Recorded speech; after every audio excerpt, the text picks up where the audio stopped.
ప్రభు యేసుక్రీస్తు నామములో కృపా సమాధానము మీకు కలుగునుగాక. ఆమేన్.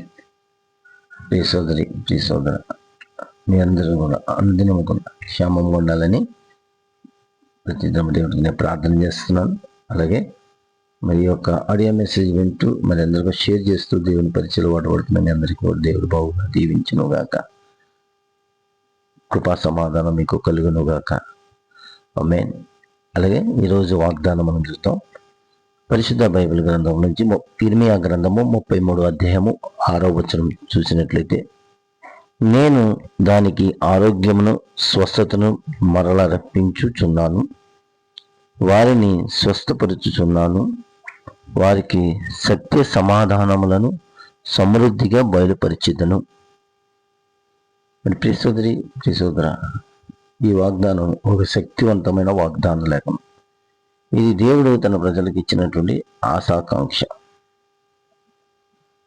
మనం అస్వస్థతలు శారీరకంగా, మానసికంగా, ఆత్మీయంగా, ఆర్థికంగా ఎటువంటి అస్వస్థతలు, బలహీనత ఉన్న దేవుడు ఒక భరోసా, ఒక గొప్ప వాగ్దానంతో దేవుడు మనం బలపరుస్తున్నాడు. సోదరి సోదర,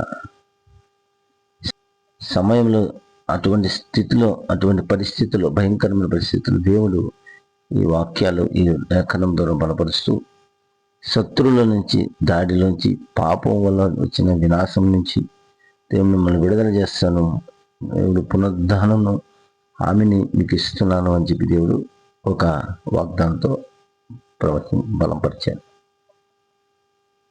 ఈ వాక్యము ఒక అర్థము ఇందులో తీసుకోవాల్సిన పాట ఏంటంటే, మన శారీరకంగా, ఆత్మీయంగా మనకి శాంతిని, సమృద్ధిని, సత్య సమాధానాన్ని, వాగ్దానాన్ని మనకి దేవుడు చెబుతున్నాడు.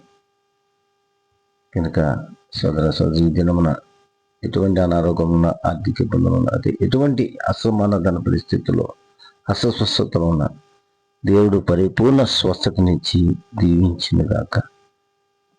ఆయన పొందిన దెబ్బలతో మనకి స్వస్థత కలుగునుగాక. ఆమేన్. ఆయన దక్షిణ బలమైన కృపా మహిమ స్వస్థత గాయపడిన శిల్వాస్తుతో మనం తాకి దేవుడు బాగు చేయునుగాక. ఆమేన్. మీకు కృప కలుగునుగాక, కృప కలుగునుగాక, కృప కలుగునుగాక. ఆమేన్.